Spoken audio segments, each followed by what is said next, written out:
Okay, folks, welcome back. We're diving into some internet humor today, so buckle up. Yeah, this one is a little out there. It really is. So what we have is a YouTube transcript excerpt. The title of the video, translated, is something like Sonic the Desirous, My Lustful Life.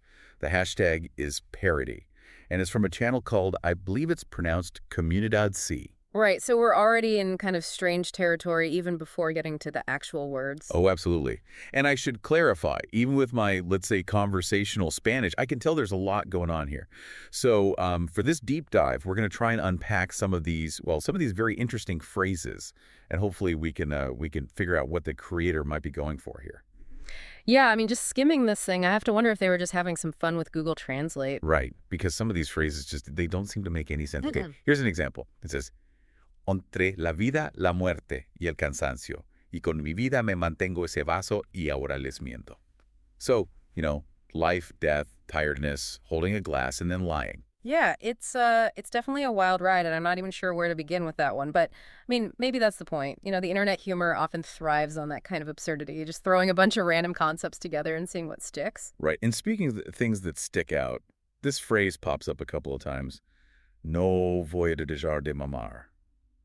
On the surface, it's like, I won't stop sucking, which, okay, weird, but whatever. Yeah. But knowing how Spanish can be, there's got to be a double meaning here, right? Oh, for sure. Mamarca can definitely have a, let's say, more adult connotation depending on the context. And yeah, that's probably not accidental.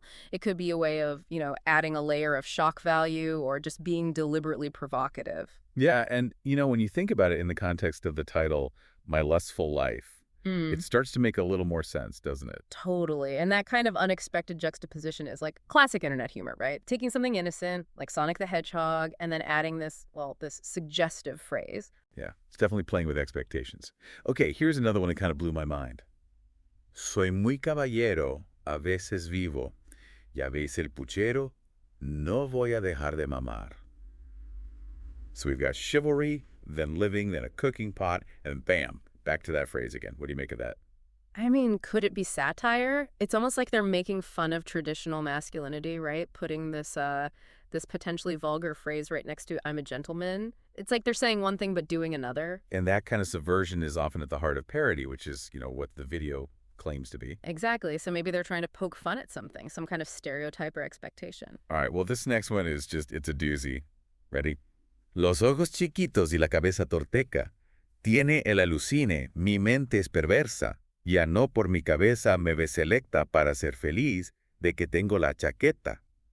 It's like a word salad, but somehow it's also kind of poetic. I mean, it's definitely creative, that's for sure. It's like they just threw a bunch of random words together and hoped for the best. But again, maybe that randomness is part of the appeal. It's like, hey, I don't make sense, but I'm funny anyway. Right, and that kind of non sequitur humor can be really effective online Mm, because it's all about catching people off guard. yeah. And then they're laughing because they have no idea what just hit them. It's like throwing a curveball in a conversation. People just don't expect it. Okay, and the transcript just ends with DTE pieces. That's it. That's the grand finale. Talk about an abrupt ending. But honestly, it kind of fits with the rest of it, right? Like, why would we expect a normal conclusion after all that? It's like the joke that keeps on giving. Even the ending is unexpected. And maybe that's what the creator was going for, just to leave us with this sense of, what the heck was that? So, I guess the big question is, what do we make of all this? Is this just random internet weirdness, or is there something deeper going on?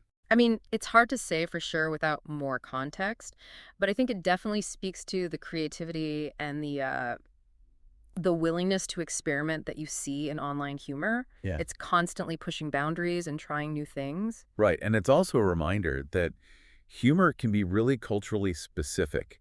Yeah. What's funny in one language or one online community might not translate well to another. Totally. And sometimes you just have to embrace the absurdity and enjoy the ride. So the next time you stumble across something online that seems completely bonkers, just remember, there might be a whole layer of meaning there that you're not getting. Or maybe it's just plain weird. Either way, it's worth a laugh, right? Absolutely. And that's what internet humor is all about. Thanks for diving in with us today. Yeah, this was a fun one.